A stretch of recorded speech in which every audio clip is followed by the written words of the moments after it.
जळकोट तालुक्यात 62.76% मतदान, 38 उमेदवारांचे भवितव्य मतपेटीत बंद. जळकोट तालुक्यातील जिल्हा परिषदेच्या 3 तर पंचायत समितीच्या 6 जागेसाठी आज 7 फेब्रुवारी रोजी शांततेत मतदान पार पडले असून तालुक्यात एकूण 62.76% मतदान झाले आहे.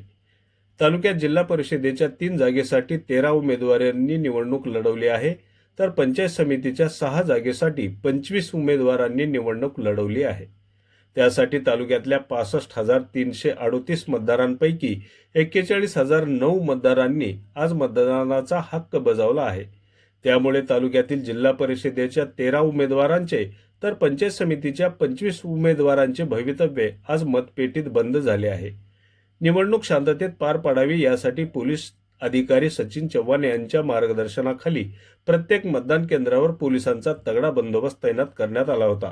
त्यामुळे कोठेही अनुचित प्रकार न घडता ही निवडणूक प्रक्रिया शांततेत पार पडली असल्याचं निवडणूक अधिकारी स्वाती दाभाडे आणि सहाय्यक निवडणूक अधिकारी राजेश लांडगे यांनी माध्यमांना सांगितले आहे.